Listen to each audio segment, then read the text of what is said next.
తెలంగాణ సచివాలయంలో తెలంగాణ తల్లి విగ్రహ ప్రతిష్ట ప్రారంభోత్సవ కార్యక్రమానికి ఈరోజు తెలంగాణ ప్రభుత్వం శంకుస్థాపనకు ఒక ప్రారంభోత్సవ కార్యక్రమాన్ని చేపట్టి ఈ కార్యక్రమంలో సహచర మంత్రివర్యులు కోమటిరెడ్డి వెంకటరెడ్డి గారు, మాజీ పిసిసి అధ్యక్షులు, మాజీ రాజ్యసభ సభ్యులు, తెలంగాణ రాష్ట్ర ప్రభుత్వ ప్రత్యేక సలహాదారు పెద్దలు కేశవరావు గారు, నగర మేయర్ గద్వాల విజయలక్ష్మి గారు, రాజ్యసభ సభ్యులు అనిల్ కుమార్ యాదవ్ గారు, స్థానిక శాసనసభ్యులు మాజీ మంత్రివర్యులు దానం నాగేందర్ గారు, విప్పు బీర్ల ఐలయ్య గారు, ఇతర షబీర్ అలీ గారు, సోదరుడు జగ్గారెడ్డి గారు, ఇతర ముఖ్యమైన నాయకులు, అధికారులు, ప్రధానంగా చీఫ్ సెక్రటరీ గారు, వేద పండితులు, పాత్రికేయ మిత్రులు ఈ యొక్క శుభకార్యానికి హాజరయ్యి 10 సంవత్సరాల నుంచి నిర్లక్ష్యానికి గురైన తెలంగాణ తల్లి విగ్రహ ప్రతిష్ట శంకుస్థాపన కార్యక్రమం ఈరోజు ఈ ప్రభుత్వం తీసుకోవడాన్ని వారందరూ కూడా ఇక్కడికి వచ్చి ఈ ప్రభుత్వం చేపట్టిన కార్యక్రమానికి అండగా నిలబడ్డందుకు మనస్ఫూర్తిగా ధన్యవాదాలు. వాస్తవంగా ఈ కార్యక్రమాన్ని పెద్ద ఎత్తున చేపట్టాలన్న ఆలోచన ప్రభుత్వం చేసినప్పుడు వేద పండితులను సంప్రదిస్తే ఈ రోజు తర్వాత మళ్ళీ దసరా వరకు మంచి రోజులు లేవు, ఈ కార్యక్రమాన్ని ఈరోజు చేపట్టవలసిందిగా వేద పండితులు నిన్న సూచన చేయడం జరిగింది.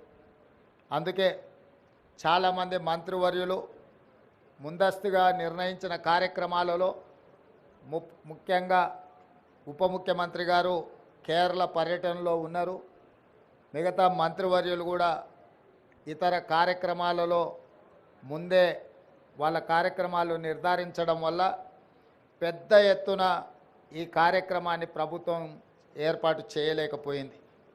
ఏది ఏమైనా సంకల్పం పట్టుదల ఉంటే ఏది అసాధ్యం కాదు అని తెలంగాణ ఉద్యమకారులు తెలంగాణ ఉద్యమాన్ని తెలంగాణ రాష్ట్ర సాధనను నిరూపించరు. వెంకటరెడ్డి గారు చెప్పినట్టు 60 సంవత్సరాల యొక్క ఆకాంక్షను శ్రీమతి సోనియా గాంధీ గారు ఇచ్చిన మాట నిలబెట్టుకోవడానికి వారి మాటే శిలాశాసనం. ఒక్క మాట చెప్పిండ్రంటే అది చరిత్రలో సువర్ణ అక్షరాలతో లిఖించదగిన విధానమని 2004 కరీంనగర్లో వారిచ్చిన మాట ప్రకారం 2014 తెలంగాణ రాష్ట్ర ఏర్పాటు కల సాకారమైంది. 2014 నుంచి 2024 వరకు దాదాపుగా 10 సంవత్సరాల అధికారంలో ఉన్నవాళ్ళు ఎన్నెన్నో నిర్మించడం, ప్రపంచానికే ఆదర్శంగా నిలబడడం, చాలా విషయాలు గొప్పలు వాళ్ళు ప్రస్తావించడం జరిగింది. నేను పెద్దగా రాజకీయ విమర్శలకు నేను వెళ్ళదలుచుకోలేదు, కానీ 10 సంవత్సరాలు పరిపాలన చేపట్టిన వాళ్ళు తెలంగాణ తల్లిని తెరమరుగున పడవేసిండ్రు. ఎందుకంటే తెలంగాణ తల్లి కంటే కూడా వారే ప్రాధాన్యత, వారే తెలంగాణకు సర్వం, నేనే తెలంగాణ, తెలంగాణనే నేను అనే విధంగా గత పాలకులు వ్యవహరించిండ్రు.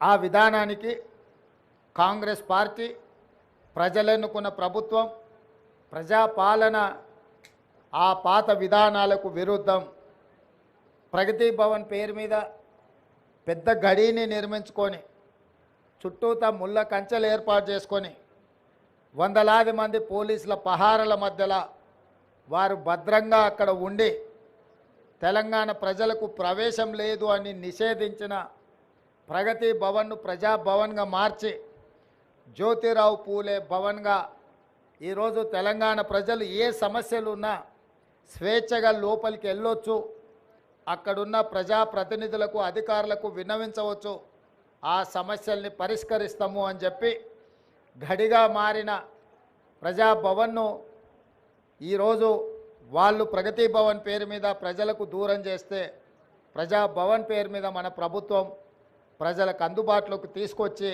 దేశానికే ఆదర్శంగా ఈ ప్రభుత్వం నిలబడ్డది. అదేవిధంగా సచివాలయం తెలంగాణ పరిపాలనకు గుండెకాయ. తెలంగాణ ప్రజల యొక్క ఆకాంక్షలు నెరవేరాలన్నా, తెలంగాణ రాష్ట్ర అభివృద్ధి జరగాలన్నా ఈ సచివాలయం నుంచే విధానపరమైన నిర్ణయాలు జరగాలి, ప్రజాప్రభుత్వం పరిపాలన సాగించాలి, మంత్రివర్గ సహచరులు ఇక్కడి నుండే నిర్ణయాలు చేయాలి, ప్రజలు వాళ్ళ యొక్క విజ్ఞప్తులను వాళ్ళ యొక్క సమస్యలను తెలియజేయడానికి ముఖ్యంగా మంత్రులు ప్రజలకు అందుబాటులో ఉండాలి. ఇది సచివాలయ విధి విధానాలు. కానీ 10 సంవత్సరాలు మంత్రులు కానీ ముఖ్యమంత్రి కానీ ఆనాటి ప్రజాప్రతినిధులు ఎవరు కూడా ప్రజలకు అందుబాటులో లేకపోవడం, ప్రజలకు సచివాలయంలోకి ప్రవేశమే నిషేధం జరిగింది. అదేవిధంగా తెలంగాణ తల్లి విగ్రహం 10 సంవత్సరాలు వాళ్ళు ఏర్పాటు చేయలేదు. దాదాపుగా 22.5 లక్షల కోట్ల రూపాయల ఈ 10 సంవత్సరాలలో ప్రభుత్వం ఆనాటి ప్రభుత్వం ఖర్చు పెడితే తెలంగాణ తల్లి విగ్రహానికి అయ్యే 1 కోటి రూపాయలు అవుతుండొచ్చు మహా అంటే. అయినా వాళ్ళకు మనసు రాలేదు, తెలంగాణ తల్లి విగ్రహం పెట్టలేదు.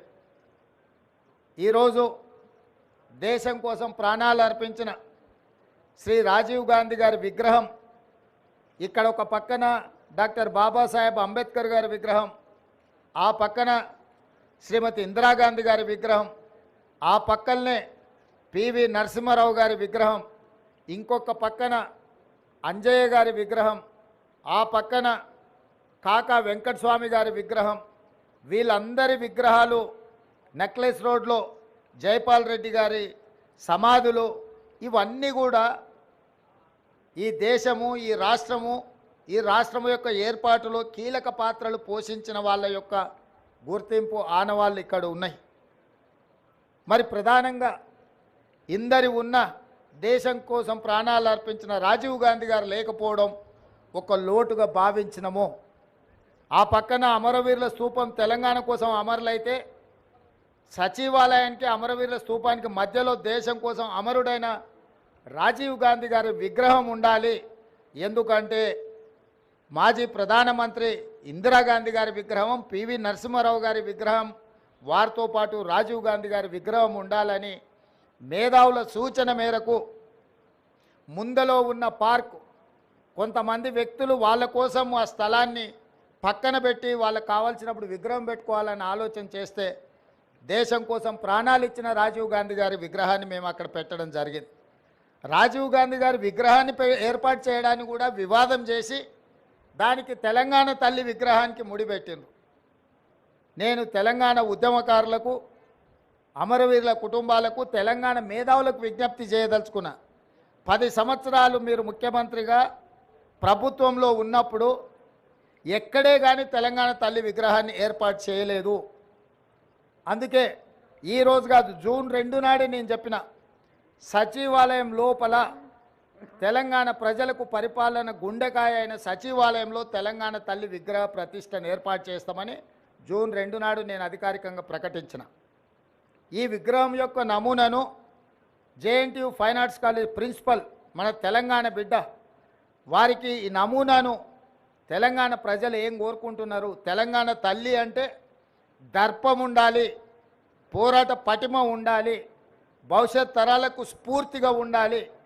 నిజంగా మన కన్న తల్లిని చూస్తే మనకెంత సంతోషాన్ని, ఎంత ఆత్మవిశ్వాసాన్ని పెంపొందిస్తుందో ఆ తెలంగాణ తల్లి కూడా ఆ విధంగా తెలంగాణ ప్రజలకు దగ్గరగా ఉండాలి. కొద్దిమంది దొరలకు గడీలలో ఉండే వాళ్ళ యొక్క ఆనవాళ్లతో తెలంగాణ తల్లి ఉండకూడదని ఒక నిర్దిష్టమైన అభిప్రాయంతో JNTU fine arts college principal గారికి మేము విజ్ఞప్తి చేయడం జరిగింది. అందుకే ఈరోజు అక్కడో ఇక్కడో ఎక్కడో కాకుండా తెలంగాణ ప్రజల గుండెకాయ అనే సచివాలయంలో తెలంగాణ తల్లి యొక్క విగ్రహాన్ని పెట్టాలి అని ఈ ప్రజాప్రభుత్వం నిర్ణయం తీసుకొని ఈరోజు శంకుస్థాపన కార్యక్రమాన్ని మనం ప్రారంభించుకున్నాము. డిసెంబర్ 9 మనం విగ్రహాన్ని ఆవిష్కరించుకోబోతున్నాం. డిసెంబర్ 9కున్న ప్రత్యేకత మీకు తెలుసు.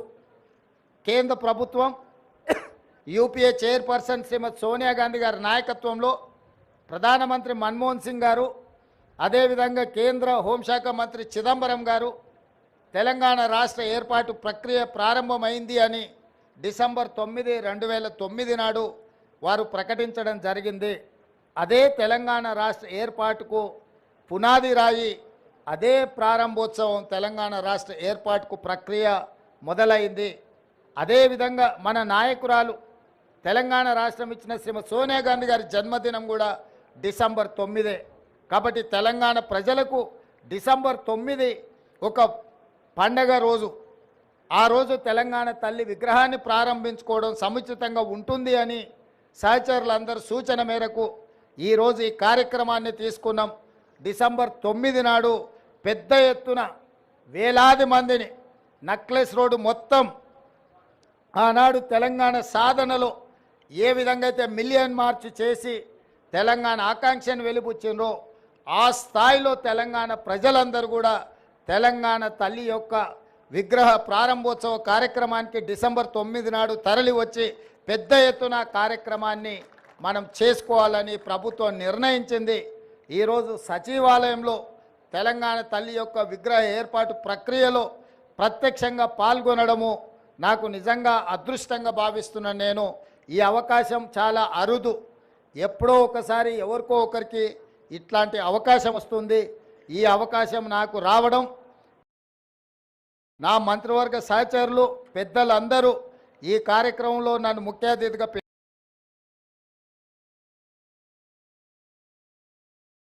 పిలవడం, ఈ కార్యక్రమాన్ని వేద పండితుల సమక్షంలో ఈ కార్యక్రమాన్ని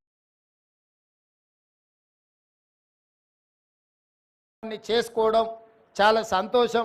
మీడియా మిత్రులందరికీ కూడా ఈ కార్యక్రమానికి వచ్చినందుకు మనస్ఫూర్తిగా మీకు అందరికీ అభినందనలు తెలియజేస్తూ